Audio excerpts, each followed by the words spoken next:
Parade of Shame, Buchenwald, 1945, April 16th, 1945. A sunny spring morning in Germany. On the road leading from Weimar, an extraordinary parade unfolds. Hundreds march in formation, men in expensive suits and fedoras, women in fur coats, lipstick perfectly applied, heels clicking against cobblestone. They chat, they smile. Some even laugh, as if heading to the opera or a garden party. They are Weimar's elite, the wealthy, the educated, the cultural aristocracy of Germany. But this is no celebration. American soldiers flank them on both sides, grim-faced and dirty, fingers on triggers of M1 Garands. These soldiers aren't smiling. They're escorting these fine citizens 5 miles up Ettersburg Hill toward a place the civilians claim they know nothing about. A place called Buchenwald. The civilians complain as they walk. Why are we doing this? This is an outrage. My shoes are getting dusty. They believe it's propaganda, an American exaggeration. They believe they are innocent. General George S. Patton has a different opinion. He'd seen the camp 2 days earlier, seen the ovens, seen the zoo the SS built for their amusement while prisoners starved nearby. He decided the innocence of Weimar was a lie, and he wanted to shatter it. They say they didn't know, Patton said. Oh, fine, let's take them on a tour. This is the story of the Parade of Shame, how the cultural capital of Germany became the neighbor of hell, and the moment the smiles were wiped from the faces of the German elite forever, the city of poets. To understand the horror of Buchenwald, you must first understand the beauty of Weimar. Weimar wasn't just any German city. It was Germany's soul, the city of Goethe and Schiller, birthplace of the Bauhaus movement, a city of libraries, theaters, and parks. Its citizens prided themselves on civilization. They listened to Beethoven, read philosophy, believed themselves the pinnacle of European culture. Yet just 5 miles away, up a scenic tree-lined road, stood a factory of death. Buchenwald concentration camp, established in 1937, operated for 8 years right under their noses. SS officers lived in nice suburban houses. Their wives shopped in Weimar's boutiques, attended the same concerts. Smoke from the crematorium drifted over the city. Ash settled on their windowsills. And when the Americans arrived, the citizens repeated 4 words. Wir haben nicht gewusst. We knew nothing. They claimed the smoke came from a factory. The skeletal men working the railroad? Volunteers. They lived in a bubble of denial. On April 11th, 1945, that bubble burst. The liberation. When Patton's Third Army rolled in, the SS fled. Prisoners still alive took control of the camp. Patton arrived days later, believing his experience at Ohrdruf had prepared him. It hadn't. Buchenwald was massive. 20,000 prisoners remained, walking skeletons, men weighing 60 pounds, children who'd forgotten how to smile. Patton walked through the gates and saw bodies piled in the courtyard like firewood. Hundreds of them, naked, yellow-skinned, eyes frozen open.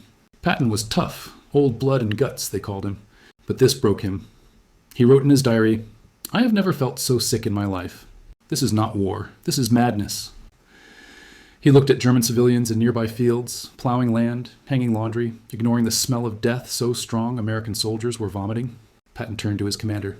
Do the people in that town know about this? They say they don't, General. Patton's face reddened. He slammed his riding crop against his boot. They're lying, and I'm going to prove it. The order. Patton called the provost marshal with an order unique in warfare's history. Now go into Weimar. Find the richest people. The professors, lawyers, businessmen, politicians' wives. Round up 1,000 of them. MPs knocked on doors of grand villas, entered shops. You're going for a walk. Put on your coats. General Patton invites you to visit your neighbors.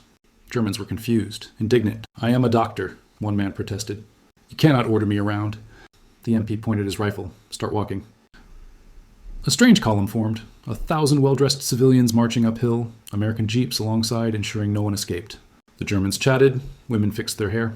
They treated it like an inconvenience, a silly American game. They smiled at cameras. They had no idea what waited at the hilltop. The ascent, the march, took 2 hours. As they neared Ettersburg's summit, conversation stopped. The wind shifted, and the smell hit them. Not just rotting flesh, old death. Stale, heavy, greasy, it stuck in their throats. Women stopped smiling, pulled out handkerchiefs and perfumed scarves to cover their noses. MPs pushed them forward. Keep moving. No stopping. They reached the main gate, Buchenwald's infamous iron entrance. The inscription read, Jedem das Sein, to each his own. A cruel Nazi joke. The civilians stepped through into hell, inside the gates. First, they saw the prisoners, thousands of them, standing behind barbed wire in silence, watching. These were the men the civilians claimed didn't exist. The prisoners stared at the fur coats and suits with dead eyes. They didn't scream or attack, they just stared. That stare was more terrifying than any weapon. American soldiers formed a cordon, guiding civilians toward the first stop, the crematorium. In the courtyard sat a trailer piled with bodies, naked, emaciated, limbs tangled, mouths frozen in silent screams. The civilians stopped, color drained from their faces. One woman in fur put her hand to her mouth, shaking, then screamed and fainted into the mud. An American MP stepped forward. He didn't help her up. He nudged her with his boot. "Get up, you haven't seen anything yet." This was the moment the lie of the good German was destroyed, the horror revealed. Americans forced the civilians past the bodies, forced them to look. If a man turned away, a soldier grabbed his chin and turned it back. Look at what you did. Inside the pathology lab, the SS's souvenirs were displayed like shop window items. 2 shrunken heads of Polish prisoners, pieces of tattooed human skin. Ilse Koch, the bitch of Buchenwald, had ordered prisoners with interesting tattoos killed so she could make lampshades from their skin. Men in suits wept openly, others vomited in corners. An American officer spoke perfect German. "You say you didn't know? These were made in your backyard while you went to the theater, while you drank your coffee." The civilians had no answer. Their denial was stripped away. They stood naked in their guilt. The tour continued to the little camp, the quarantine zone where prisoners died of typhus. The stench was so overwhelming, even American soldiers wore masks. The civilians were not allowed masks. They had to breathe it in. A skeletal former prisoner approached a well-dressed banker, pointing with a shaking finger. "I remember you. I worked at the train station.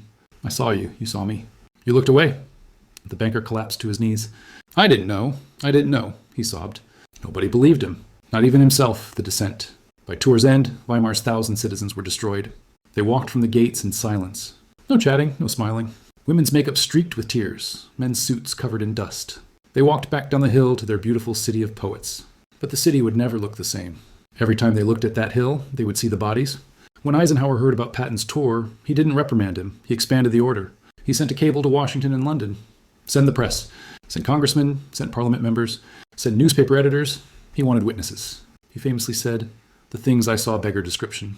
I made the visit deliberately in order to be in a position to give first-hand evidence of these things, if ever in the future there develops a tendency to charge these allegations merely to propaganda."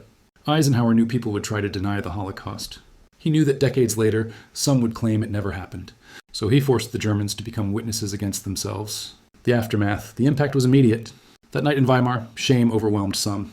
Several prominent citizens who'd taken the tour committed suicide in the following days. They realized their culture, education, and civilization had failed to stop them from becoming accomplices to monsters. They couldn't live with the reflection in the mirror. When told of the suicides, Patton didn't celebrate. He simply said, "Good, maybe the rest will learn."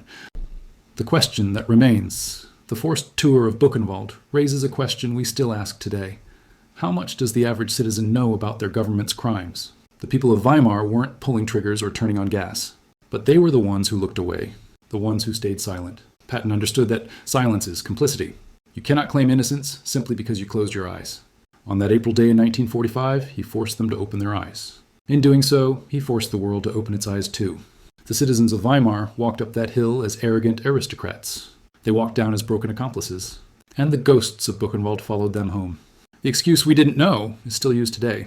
Did the citizens really not know? Or were they lying to protect themselves?